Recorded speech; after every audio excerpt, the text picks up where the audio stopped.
Good evening and welcome to Broadcasting Scotland. It's Thursday the 23rd of September and this is Scotland at 7. I'm Andrew Wilson and this evening I'm hosting the programme from Edinburgh. First we will have today's coronavirus update, then I will introduce this evening's guest, and then together we will look at the stories behind today's news headlines. As of 2 p.m. today, since the start of the pandemic, a total of 3,114,198 people in Scotland have been tested through the NHS Scotland labs and the UK Government regional testing centres. Of these, 2,567,772 have been confirmed negative, and 546,426 have tested positive. There are 4,024 new cases of COVID-19 confirmed by a test, although not everyone with the virus will display symptoms, and not all those with symptoms will be tested. I'm sorry to say that there are 37 new reported deaths of people who have tested positive. The number of patients in Scotland who have died from complications caused by coronavirus infection now stands at 8,464. This number only includes those who have died having received a positive test for the virus in the previous 28 days. Of the people who have tested positive, 1,057 were in hospital last night, 86 of whom were in intensive care. As of 8 a.m. this morning, 4,166,056 people had received their first dose of the COVID vaccination, and 3,818,428 had received their second dose. The latest UK daily figures show that 135,803 patients who had tested positive for COVID-19 have sadly died from their illness. And that is an increase of 182 since yesterday. That number refers to deaths in all settings, not just in hospitals. Now, this evening, we're lucky enough to be joined by a regular contributor, the writer and blogger and Edinburgh's answer to Charlie Parker, or perhaps I should say Raphael Ravenscroft, who famously played on Baker Street. We have the inimitable Peter Curran. Peter, it's great to see you this evening. How are you doing? Moderately well. I'm pleased to hear that, and it's great to see you, and thank you for joining us this evening. Our first story is that further evidence has emerged that the UK government operated a VIP fast-track process for favoured companies, leading to accusations that ministers misled the public about billions of pounds of COVID-19 testing contracts. The Department of Health and Social Care previously denied operating any VIP process for companies referred by ministers for possible COVID contracts. In June, when it emerged civil servants had passed on referrals labelled fast track from ministers, a government spokesperson said, "These claims are completely false. There was no high priority lane for testing suppliers. All offers of testing went through the same robust assurance checks, and there was no separate fast track process." However, internal emails between DHSC civil servants discussing the Rapid Testing Consortium, that's a group of companies led by York-based Abingdon Health, which was awarded huge government contracts without competitive tender, did describe the process as the VIP route. The then Health Minister, Lord Bethell, was described by officials as a sponsor of the RTC Consortium. The SNP has condemned the rampant cronyism engulfing the Tory government. The SNP's Shadow Cabinet Office spokesperson Stuart Hosey MP said that the handing of multi-million pound COVID contracts by the UK government has been riddled with rampant cronyism. Mr Hosey said, "Through the course of this pandemic, we have seen eye-watering sums of public money being handed out to Tory friends, contacts and party donors without due process or accountability. These latest reports of a VIP route recommended by ministers are utterly damning and highlight once again that it's one rule for the Tory elite and a different rule for everyone else." Now, Peter, we already knew that there was a very busy VIP lane for PPE contracts during the pandemic, and now we have confirmation of a separate VIP lane for COVID tests. Are you surprised that there's more evidence of rampant cronyism? Well, no. Firstly, let me say that I have no doubt that rampant cronyism is used by the Conservative Party. Indeed, one might say the Conservative Party was built rather like another rather secretive organisation for the purpose of creating and exploiting rampant cronyism. So there are no surprises for me there. And the behaviour of Matt Hancock, which I've followed closely, beggars belief. I mean, if I may be, to take it a wee bit over the top, a typical tender request by government in this would be, we have a crisis which may kill many tens of thousands, perhaps hundreds of thousands of British citizens. We have an urgent need for highly specified, high quality protection equipment. Hey, John, you run my local pub. You have a little business that makes tin cans. Could you rapidly convert that to something that would look like a face mask or a gown or something appropriate? And in due course, we'll give you a contract which you might find very lucrative, and a donation wouldn't go amiss. I don't imagine they put it in exactly those words. So I say that and put that to one side. I'm not surprised, and I believe something very nasty has happened here, but we'll see.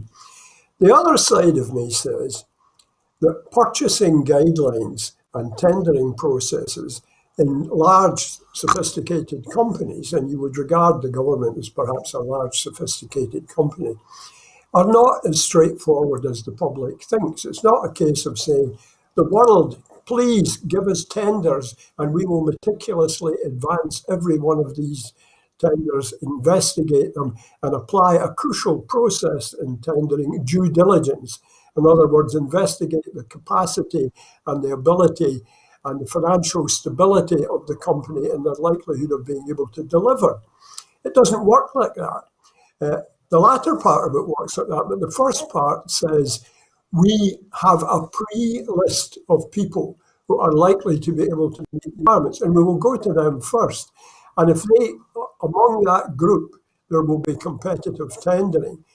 We may not invite the lowest value tenderer to the table. We will invite the person who most closely matches the due diligence of their ability, financial stability, capacity to deliver in time. So it's not as simple as we would think. And a government under acute pressure will be desperately looking for ways to short circuit long, complex tendering procedure. I think that's true of any government. But taking these two things in balance, I've no doubt that something went badly wrong here. When you offer a tender for crucial equipment to somebody who, because he happens to be the landlord of your local pub, at the very least it must raise an eyebrow, if not a giant question mark. Absolutely, Peter. Now, I think the UK government spent, the procurement by the UK government is something like £280 billion a year, I think. It's of that order. And would it be unreasonable to expect that a government that procures that sort of value every year, that they would have in place both skilled professionals and processes that would allow them to have carried out this urgent procurement, albeit in a transparent and a defensible and a more robust manner? I have no doubt that they have skilled professionals, and within the British civil service, there are such skilled professionals with an intimate knowledge of the way the National Institute for Purchasing works, the normal reference point for good practice protocols in this respect. But we're talking about a government which has treated its civil service, including its senior civil servants, with utter contempt, to the point of forcing some of them to resignation. Basically, it's be as professional as you can, so long as it doesn't conflict with any of our objectives. And at that point, your professionalism stops and you do as number 10 or the advisors to number 10 say. So, what should be, ought to be, and what is, there's a yawning gap now, and it's widening by the day with this government. It's a fair point that you make, Peter, that perhaps we're seeing here more evidence of ministers and their friends and family having their eyes very much on the prize. A share of that 200, well, what in an ordinary year would be about 280 billion, but obviously I think the COVID spending was another 30 billion on top of that at least. And so it's not a surprise, I suppose, that their eyes lit up at the opportunity. But I was going to think a little bit more widely with you. The Department of Health has said previously that there was no VIP scheme for COVID testing contracts. Now we know that there was one, and that one company was awarded £85 million with little or no transparency. Now we've learned that there was a VIP scheme for COVID testing contracts because of judicial review proceedings by the Good Law Project. Now we've got a new Lord Chancellor who wants to is dead set against human rights and is also determined, I think, to restrict the use of the courts and the use of judicial review proceedings. So do you think that we're about to see the Tory government attempt a significant cover-up of profiteering by its friends and family during the pandemic? Well, let's take the first part. When governments, and I have to say media, resort to buzz phrases such as a VIP fast track, they immediately give a gift to the person who has to respond to that claim, because they can say, we have no such thing. If you penetrate it, it's like talking to Google and asking Google a question. If you don't get the question exactly right and frame the question right, you don't get the answer. That's true of negotiation, it's true of in forensic investigation by the police, it's true of interviewing. The question to ask was, did you go for a completely open tendering system and it's open to anybody? Or did you have a pre-list of people who had met previous tendering requirements and were earmarked for contact? I mean, this is true of anything. Ideally, a company, for example, in recruiting somebody for their main board should have a completely open tendering process.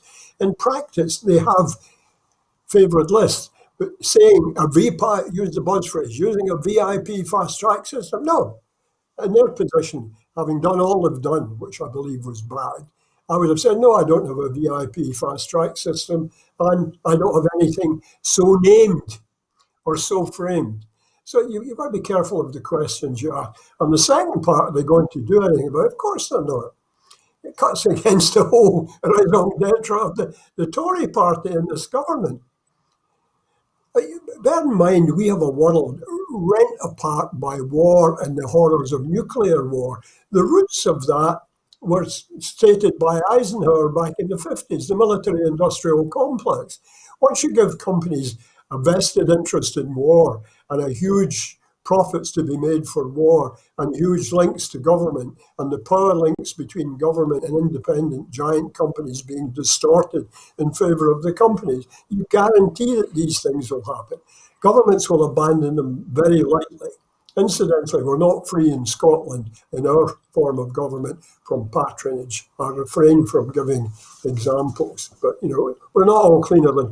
But this was an appalling, egregious example, and I hope something comes of it. Somebody has the guts to stay with the legal process and get a proper exposing. I think there's a good chance that we'll see that the Good Law Project is run by Joe Maugham, who has had some success through the courts in taking on Conservative governments. Every respect for the Good Law Project. I think we'll see more from him. And I should confirm that for 2020, the Institute for Government estimated that public procurement by the UK government increased by £339 billion in the year. So the size of the prize that people seem to have had their eyes on was considerable, more than doubling the size of government procurement. Yeah. We're at all this. Perhaps we could look at the consultancy bill for the Scottish Parliament, but that's another story.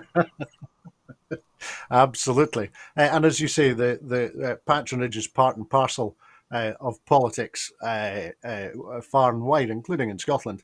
And we'll be looking at some political developments in other countries later on in the programme. But for now, we'll move on to our next story. And that is that BP is rationing deliveries of petrol and diesel to its UK network of 1,200 service stations, as the oil giant becomes the latest firm to warn that the national shortage of HGV drivers is disrupting its business. It's being reported that just under 10% of BP's network has no supplies of certain lines of fuel at any one time, while the company is prioritising deliveries to sites it considers important, such as motorway service stations. It is understood that BP told the government in a meeting last week that the shortage of lorry drivers was affecting its supply chain and its ability to deliver fuel from its terminals to its service station network. BP's head of UK retail, Hannah Hoffer, told ministers it was important the government understood the urgency of the situation, which she described as bad, very bad, in comments first reported by ITV News. Hoffer reportedly said that BP had two-thirds of normal forecourt stock levels required for smooth operations, and that this level was declining rapidly. A BP spokesperson apologised for any inconvenience caused, adding, "We are experiencing fuel supply issues at some of our retail sites in the UK, and unfortunately have therefore seen a handful of sites temporarily closed due to a lack of both unleaded and diesel grades." The UK-wide shortfall in HGV drivers stands at 100,000, according to the industry body the Road Haulage Association, with shortages caused by Brexit being exacerbated by COVID. So, Peter, first of all, BP here are saying that their stocks of petrol and diesel are at about two-thirds of what they usually carry. Why do you think that they've allowed stock levels to drop so much at the start of winter, and why do you think they're not doing more to address the problem? Well, the management of inventory and the management of stocks is a critical financial decision for any large company. I mean, I was a production controller for many years in a long, complex rubber factory with a quarter of a mile long factory from raw material in at one end and tires out at the other. And this was before we had the benefits of computerization. So what is normally known as buffer stocks, stocks in warehouse, stocks in the racks, waiting to be used, and with a contingency element based on perhaps unexpected but predictable up to a point failures of key equipment. But you get that wrong, get that equation wrong, and you either clog up the system or you incur an untenable financial burden, or both. Now, the just-in-time movement, which affects the whole of the logistics of our distribution throughout the UK, was built around the fact to shift inventory from the forecourts and the warehouses of the client to the lorries on the street from supplier to client, so that your inventory was on the highways. But Brexit has revealed the inadequacy of a whole range of these systems. You know, there's one you may come to later under energy about how much buffer stock have we got against sudden shortages and outages in power supply, and it's a nightmare scenario. So the inadequacies of many systems has been challenged by Brexit.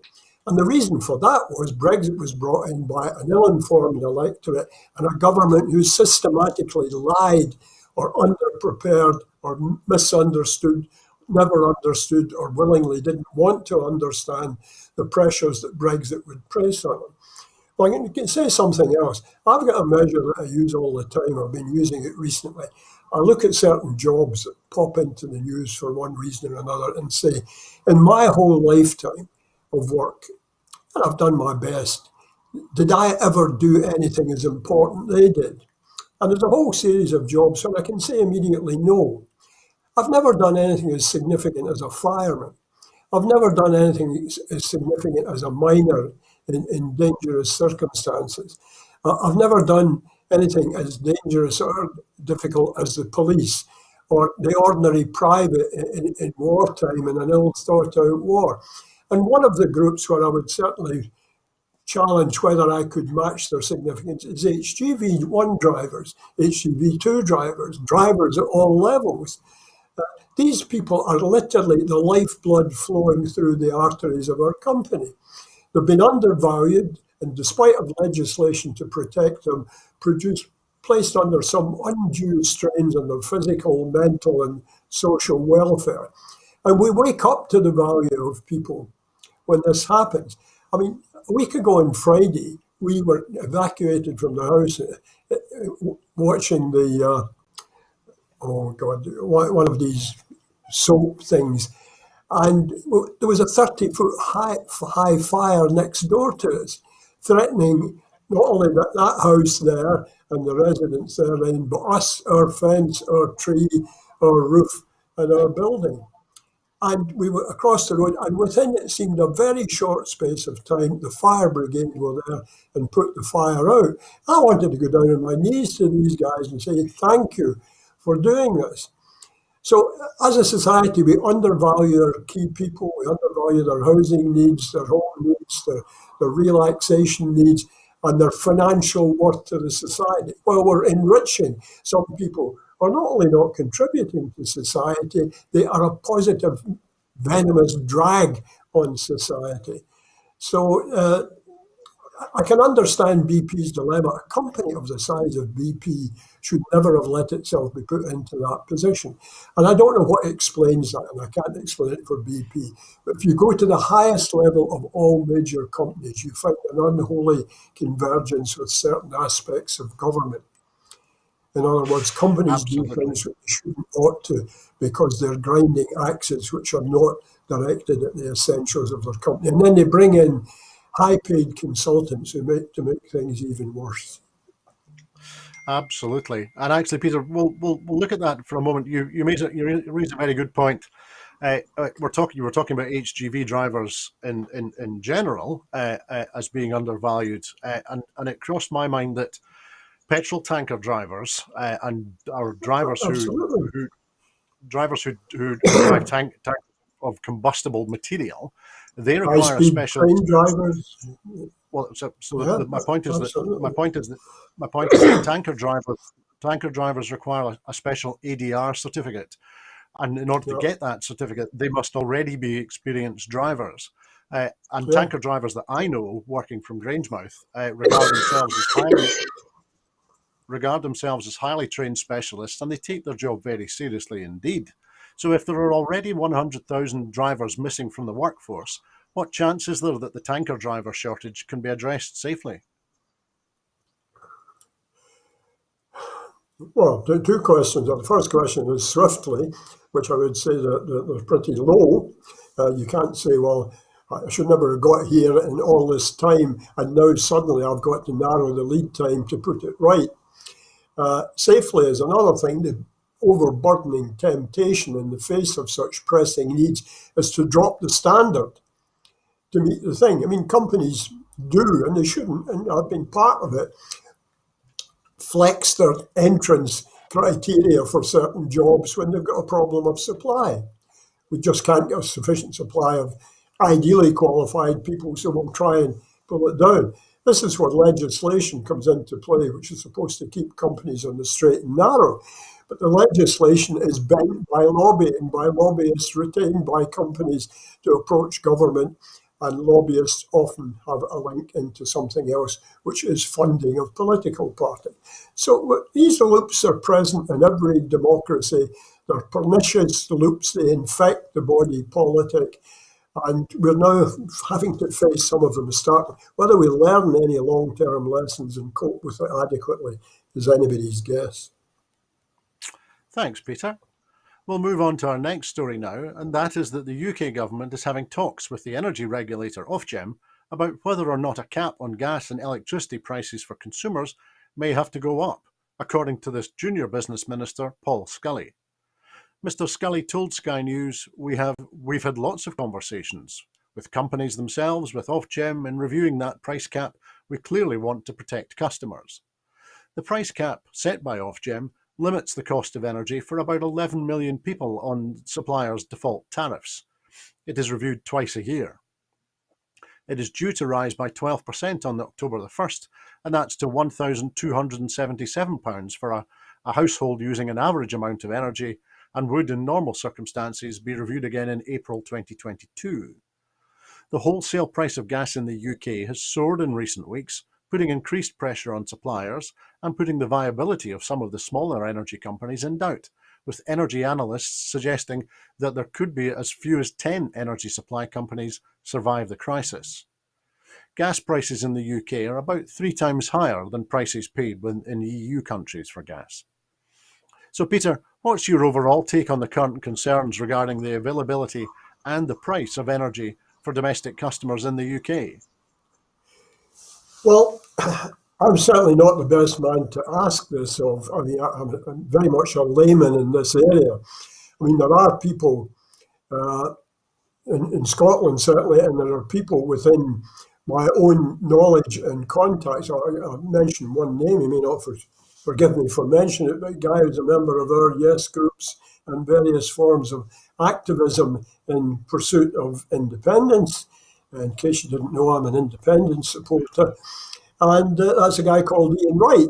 So it's people like these who can give the informed answer. I can only give the general perception of a layman on this, which I really don't know if it's of very much value.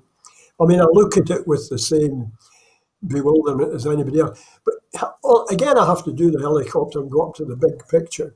Governments and regulators are always faced with essentially the same form of problem. We can tightly regulate the companies to advantage the consumers.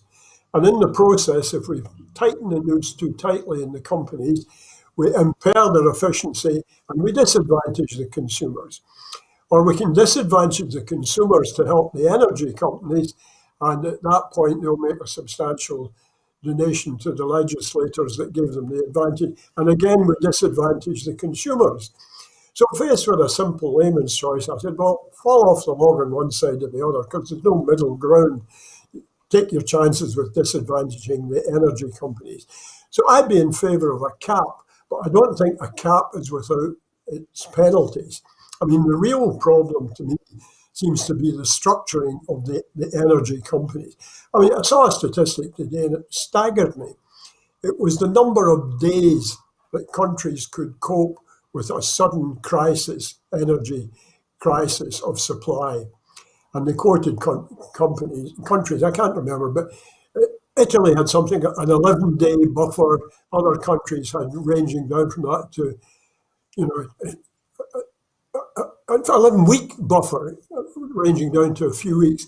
UK has a 4-day buffer, and that's optimistic. In other words, if a real crisis hits, we've got about 4 days before we're in deep merdy, if I may use a EU phrase. So the whole structure of the thing has to be looked at, but we're back to the old Irishman. If you want to get there, you mustn't start from here. That's where we're at. I don't know where it's going to go. I can offer no informed judgment. Of course, Peter, thank you. And we'll go on to our next story now, which is also in the context of energy, and that is that the SNP's energy spokesperson has urged the UK government to use the increased profits oil and gas companies will be making from the energy crisis to protect consumers and to invest in a net zero future. Stephen Flynn, the MP for Aberdeen South, has written to Rishi Sunak calling for the Treasury to use the increased tax receipts it receives from these firms to support people who will be facing soaring energy costs. Mr Flynn pointed out that while people across Scotland are facing enormous rises in their energy bills, the Treasury will be raking in substantial tax receipts from the inflated price of gas. Commenting, Mr Flynn said, "Governments across Europe are moving to access these revenues to directly support their citizens who are being hit by soaring energy bills, and it's absolutely something the Chancellor should consider. Rather than hoovering up these tax receipts in the Treasury, the Chancellor must act to support households being whacked by colossal rises in utility bills. If he doesn't, then he will be dealing with a new winter of discontent." Now, Peter, first of all, this or indeed a windfall tax on other companies who have made huge profits due to the pandemic sounds like a great idea, but with the Westminster government wedded very firmly to a dogma of apparently making the rich richer and the poor very much poorer, it's never going to happen, is it? No, and you can ask the question, why does a devolved Scottish government, which is committed to independence, keep urging the UK government to do this, that, and the next thing? A point I've commented on before. They would have as much chance as advising France to do something, or Italy to do something, or Joe Biden to do something, with one country addressing another to all intents and purposes. But I go back to the fact that Nicola made a statement way back around the time of the 2015 landslide, after the landslide, when she could have been forgiven for reveling in, Schadenfreude and the misfortune of the Unionist parties in Scotland and all the rest of it. And it was told, what are you going to do about independence? And she said, while we are still a member of the Union, although I am committed to independence, we must use all our best efforts to get that Union to operate in a way that is most effective for the whole of the UK, which we care about, even though we don't want to be part, which isn't put it in exactly these words, but particularly to impinge on Scotland. So Nicola's forced to say to a government that she believes is beyond sticking plasters, please will you use these sticking plasters to repair the Union while we are trying to get the hell out of it. I think really that they're a gesture. I don't think Nicola or whoever made the thing for 1 minute thinks they're going to influence Boris Johnson's government.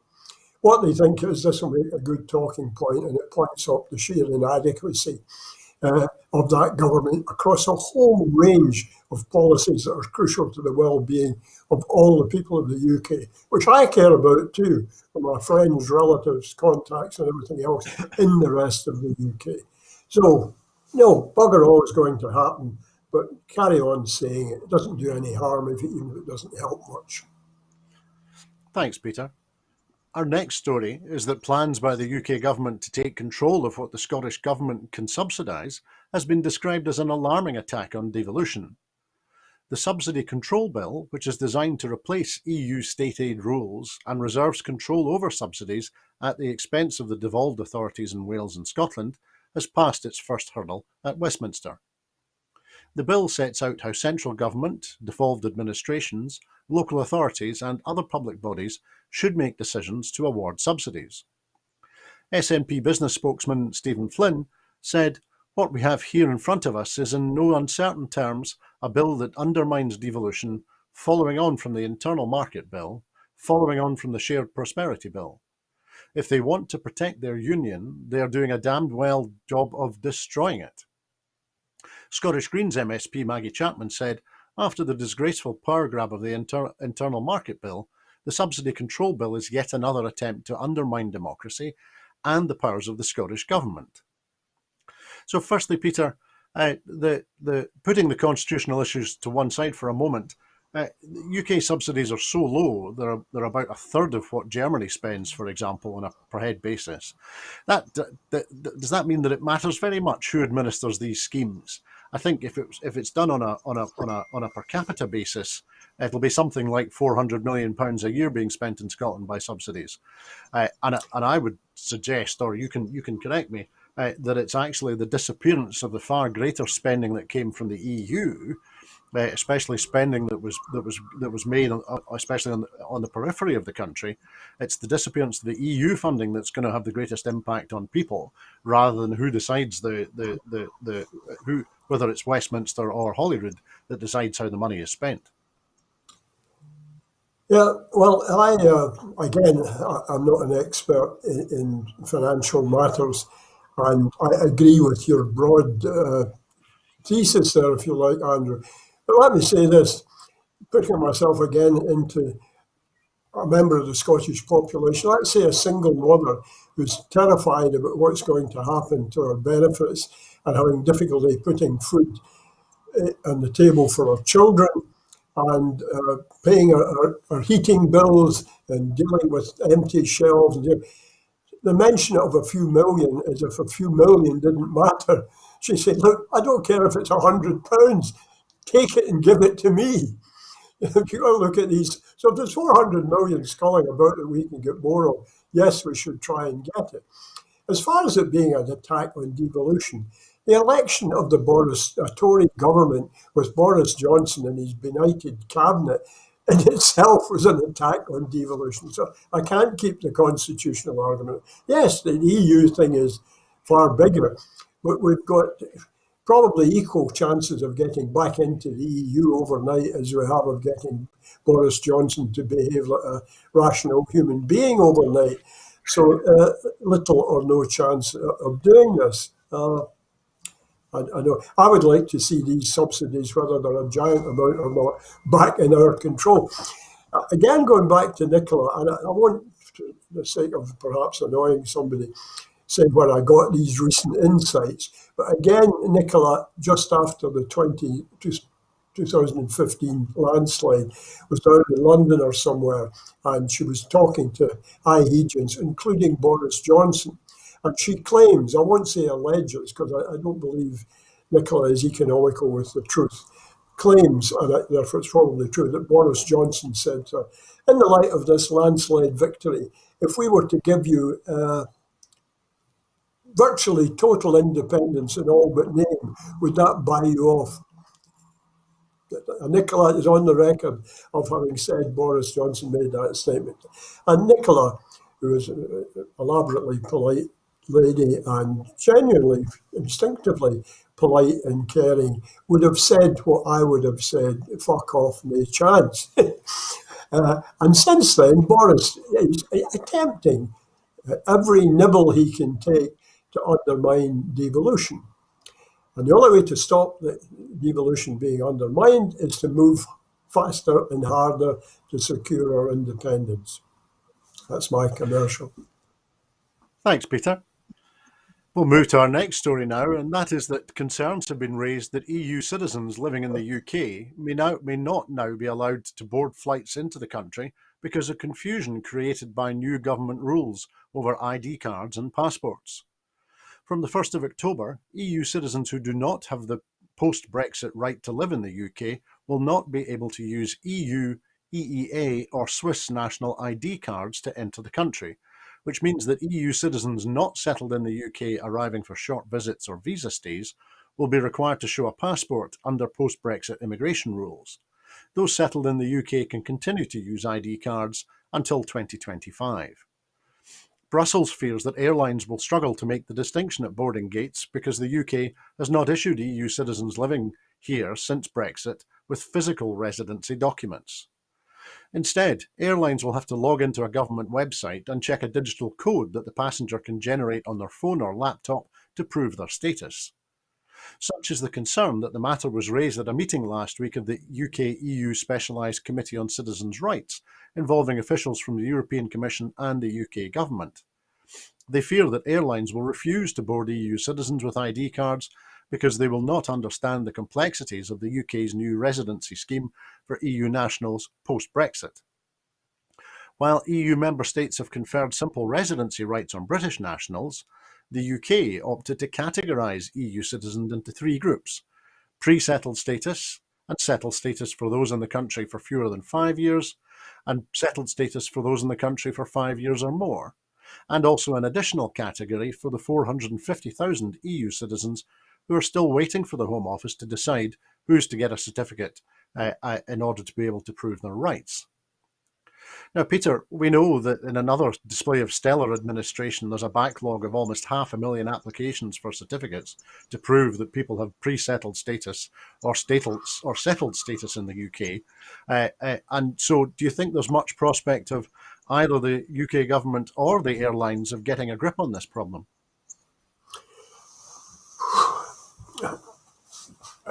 I don't know the answer to that question yet again, Andrew, because I've no means of knowing what resource and what attitudes they will bring to bear. I can only make one or 2 points in relation to it. In my role as an HR director, and before that as an HR manager, I had to pore over acts of parliament which had enacted or were in the process, or green papers, which were in the process of enacting legislation which would impinge directly on some aspect of my company's operations, especially in the area of things like employment law, and, for example, HGV hours, the hours that could work controls. And reading these, it was an agonising process because civil service language, if you've ever read an Act of Parliament with its subsections and cross-references, you say, how can anybody understand this? How can they get it slammed on their desks in Westminster 4 hours or something before there's due to be a debate and a vote on it and incorporate all of these things? Do malign civil servants sit down to obfuscate as far as possible and do the equivalent of a print filibuster so that people just can't talk any sense in loading you. No, they don't. What they're trying to do is make the thing cover all bases, all eventualities, and not be subject to interpretation, except in the rare but often crucial cases where they've opted for something that's a well-known technique in negotiation. Somebody says, why is that clause not clear? Both parties were happy with it. Why did they agree to it when it's clearly not transparent? And it's a concept known as constructive ambiguity. You'll never reach agreement on this, so you have to have a tortuous form of words which either party can interpret any way they like. There's no resolution in it. So there is that aspect of what civil servants would see as a necessary bureaucracy in the thing. But again, I don't know how you resolve this. When I was with Goodyear at one point, the UK managing director was a Dane called Ib.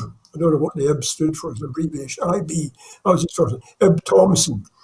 And we went to a meeting in Wolverhampton, and it was the Industrial Relations Act. You remember there's 71 big Industrial Relations Act came out, big document. And Ib Thompson cut all his formative teeth in America. So he looked at an American, sounded like an American. And he said, hi guys, we've come here to discuss this several hundred pages of clauses and sub-clauses about how we deal with our employees. And then he very dramatically threw it straight in the waste paper basket. He said, we've got to pay some attention to it. By and large, ignore it. There ain't no substitute for learning to live with people. So hoping that messages can be clear is always an expectancy, but one that's rarely fulfilled. We've seen it during the COVID crisis. And people, I think, especially in Scotland, our own health, have made real attempts to be clear, to reiterate the message to the point of boredom, and try and avoid ambiguity so that people knew where they were. But when you're dealing with complex challenges, they demand complex solutions. There's very rarely cut the Gordian knot, simple solutions. So a lot of this is inevitable. Well-motivated professional people will manage to cut their way through it. There are those who have a vested interest in blurring the lines. And the whole thing is suffused with attitudes. And let's put it this way, Britain under Boris has not been an immigrant-friendly country. So whatever may be in their heads and their tongues when they speak about this, in their hearts is we didn't want these bloody EU immigrants anyway. And I've seen, and everybody's seen, and I've known people through online activity and personally who were very badly treated as immigrants to Scotland, who had done their level very best. And frankly, they weren't all that effectively helped by our Scottish government when they could have been by challenging the UK more frontally. So that's about all I can offer on that.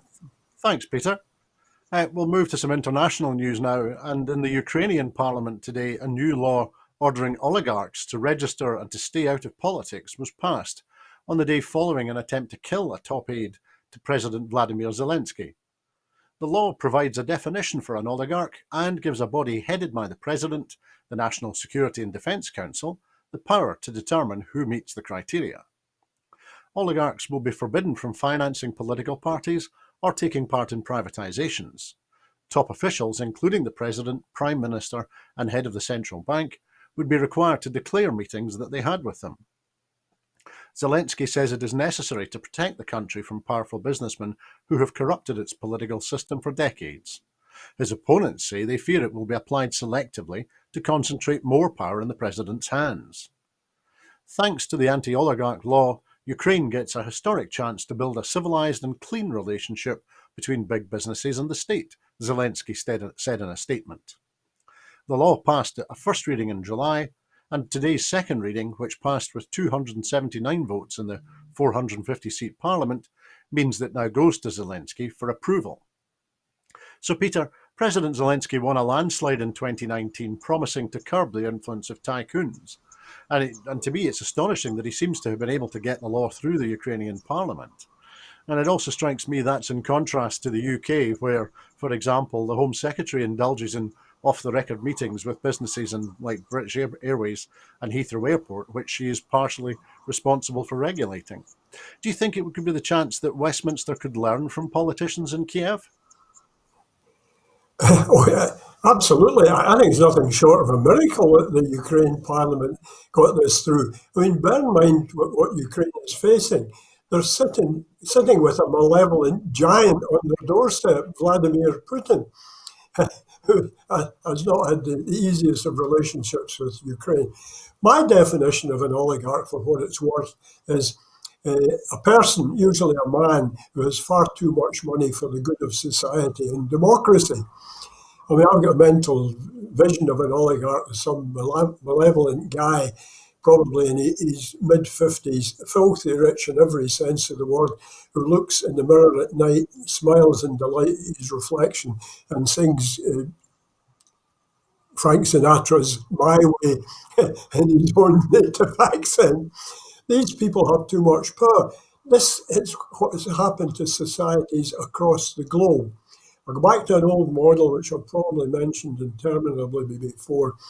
The purpose of government is to permit as much freedom to the citizens as is practicable with running a functioning society. It has to pay close attention to those citizens who manage to accumulate capital and power levers which rival that of government.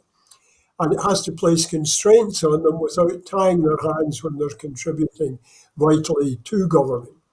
That process, since way before Eisenhower pointed out the dangers of the military-industrial complex, which is a perfect example of that. What happens? These people grow so powerful that they can influence the process of government. Not only can they influence it, they can infiltrate it. They can get their own nominees into the legislative forums who will fight for them. I mean, this is effectively what's happened with the death of a very socially aware female justice of the United States Supreme Court and a replacement with something quite different. Why the Supreme Court is sure as hell not now a bastion of American democratic freedom. Somehow we have to limit the power that money brings while allowing people to manage large sums of money and interest. At one side, of course, you've got no capitalism, go back to complete regulation. These things have been tried, perhaps imperfectly, but they were tried in a form in the Soviet Union, and they provided a different kind of abuse. All I can say is it's a perennial problem, one that we must work on. The very concept of the limited company, the limited is to allow them to take limited risk so that they are protected against the risk materializing and hurting them, but the people they have hurt in the process of doing it are not. And we can look back at all sorts of egregious examples of that. There's been films made about lawyers uncovering abuse by huge chemical companies.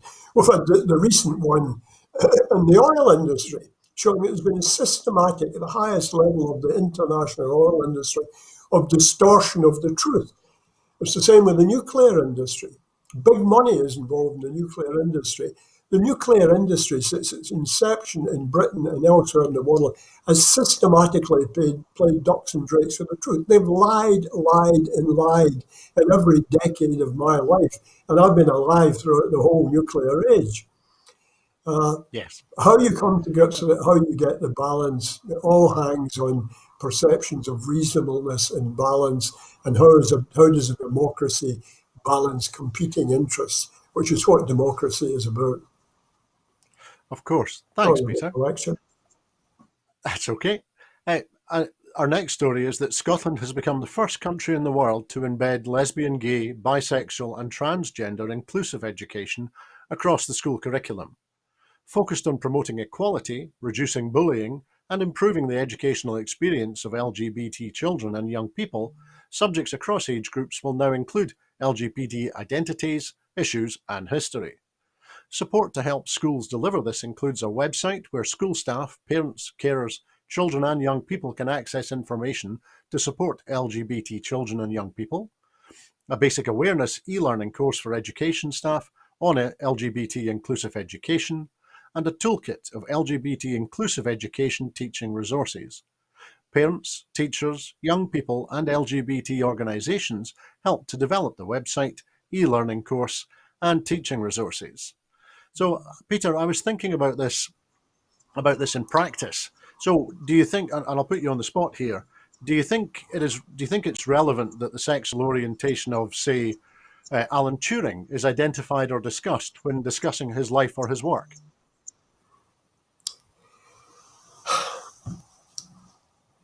Well, the answer to that, my answer is these things should be totally irrelevant to how we address the person as what every member of the human race is, and that is a human being.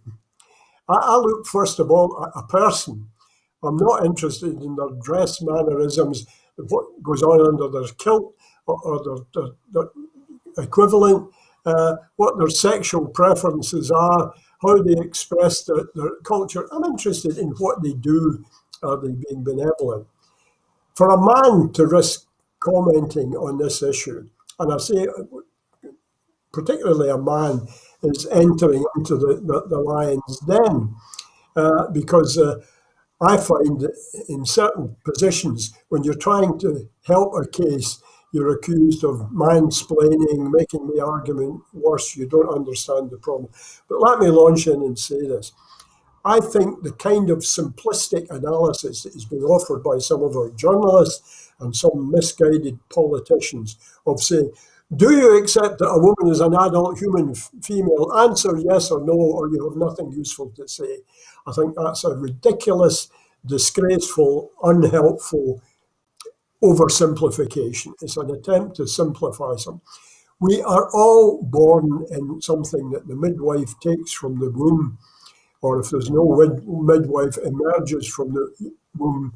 And all societies up to date have identified these things by examining their genitalia and saying, this is a male, this is a female. The reality, of course, is life is not like that. Evolution is not like that. Much of what we see as gender is cultural expectancy. And I've met people throughout my life who didn't fit neatly into any category. And some of them had made a successful life despite that. A high percentage of those who did, and did it by being forced to conceal their true self, which nobody should be asked to. Nobody should be asked to hide, I'm not really the person you think I am because I'm terrified to reveal it to the world. It's like saying in a biased, racist, anti-black society, all blacks should use common sense and go out and cover their skin, cover their faces and cover their hands with gloves and try and not speak in an accent which suggests they're a member of a different... Of course they shouldn't.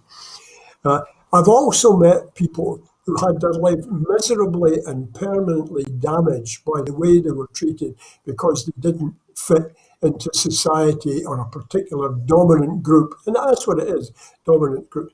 I recognize this kind of person. I mean, I'm an old-fashioned man. I was brought up with the old-fashioned attitudes, and I have many old-fashioned, and in many respects, a word I hate to use against myself, but it's true, conventional attitudes.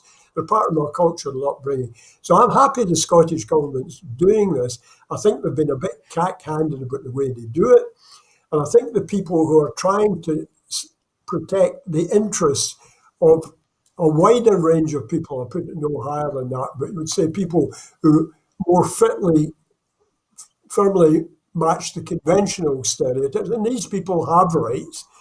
I mean, I regard myself as one of them. I regard myself as a male, conventionally sex male, address as a male, act like a male. Apart from the fishnet tights and the high heels that I keep in the cupboard. I don't want to trivialize, but I'm in favour of it. I think it's been a bit cack-handed of both sides about the sheer vitriolic bitterness that they've allowed to enter into this. And I think Nicola, and ultimately she's responsible, but I think she has tried to find a way. She's clearly a conventional heterosexual female, but she has a deep sympathy and awareness of the difficulties of it. They're a group, a minority, yes. That doesn't mean they don't matter. and a society that can't handle its minorities and handle the difficulties, but handle the minorities without infringing on the rights of the majorities. And it's a very difficult balance to find. So I applaud them for doing it. I hope they get it right. Thanks, Peter. We've got two stories left, which are both from the Scottish Parliament, so I'll do them together now. And firstly, the Scottish Parliament has unanimously backed the SNP government's proposals to make a double payment of the Carers Allowance Supplement payment this year. The Carers Allowance Supplement Scotland Bill passed the first stage today, paving the way for the support to be double the normal amount in December, a total of £462.80, and that's on top of the carers allowance.